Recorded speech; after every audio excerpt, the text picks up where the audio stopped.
Flooding is the biggest threat to the UK as a result of climate change, and yet the education and awareness remain so low. 67% of people in the UK don't know their flood risk.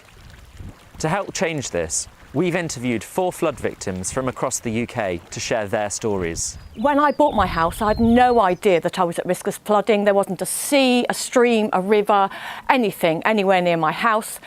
So when we did flood, I was incredibly shocked. There are no words really powerful enough to describe the feeling of having your house flooded. Walking downstairs and seeing other people's toilet paper floating in my house, I don't use blue toilet paper, is a memory that will stay with me forever. We lost everything that was dear to us. That you can replace a fridge or a freezer or a sofa, but you can't replace photographs on your children's playgroup drawings or little handprints from your babies. So the intangibles are the things that will stay with me literally till I die. Well, you have to remember that everybody's got stuff going on in their lives when they flood. And I had a newly diagnosed, profoundly autistic son, and we couldn't move out. So we had to live upstairs with 5 children for 9 months. So it was 9 months that I was washing up in the sink and going through just the trauma of it all. When I was flooded, there was no help, no support, no advice, nothing out there for flood victims. And that was 18 years ago when my biggest flood happened. And from then on, I literally gave up my job and decided that I was going to be that help, that support and that advice. And that's something I'm doing to this day. If it rained, oh, you were like a mad person. You're just watching out the windows, you're just checking all the time the weather, how's the road, has the road started filling up, etc. And so it never leaves you at all. It's always there, always there.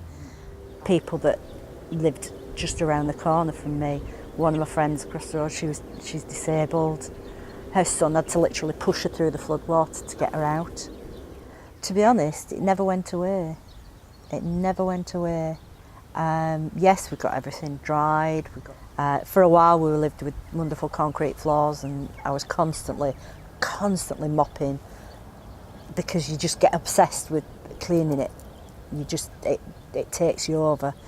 And then you go through various stages because, as I say, we were lucky. We only had at most 5 inches of water.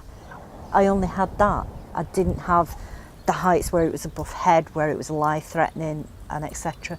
So you go through a period where you feel guilty. Then you go through a period where you feel angry because you think, well, where were the authorities? Why weren't the drains cleaned out regular? Why wasn't this anticipated? I arrived back to our church building 1 o'clock in the morning on the 6th of December and I was completely gutted.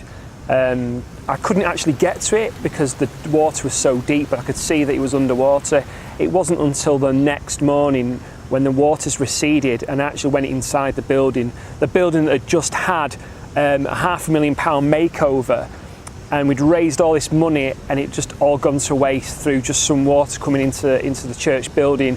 And I was absolutely devastated. I was heartbroken that lots of the church members had put in money and the community had invested into it, and for that just to be gone in a couple of hours. So it was quite really heart-wrenching to walk round there at the building to actually see that things had been so damaged and that we were devastated and really put into a spin of where we were actually going to meet and what we were going to do in the community. Over 2,000 properties were flooded and it really affected our economy. It really affected people's mental health in the town. But when the December came for its first year anniversary, that kind of really hit home with me. I started grinding my teeth in the night and I was like, what's all that about? And it was actually on the anniversary of the 5th of December in 2016. And my dentist said, actually, you're probably suffering from post-traumatic stress from what happened in the flooding a year ago. And I went to see a counsellor and I had a counsellor for about 9 months to try and unpack that and what sort of things were coming out really physically and also mentally when it rains. Here, many people have experienced flooding. When it rains here now in the town, people are like, is it going to flood again? What do I need to put my barriers out? Looking at the phones to see if there's updates from the EA to say it's going to flood again. And we've had a few occasions where we've been close again, but thankfully that's not hit. So people are on edge all the time when it rains. It's extremely disruptive and just turns everything upside down, and is really, if nothing else, absolutely exhausting.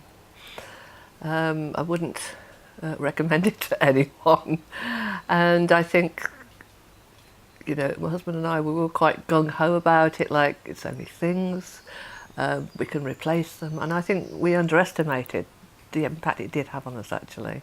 I think it was almost like the immediacy of, oh, the stuff we just had the day before is gone and Christmas is over. Yeah. So it was that feeling of yesterday was so easy and today it's so hard.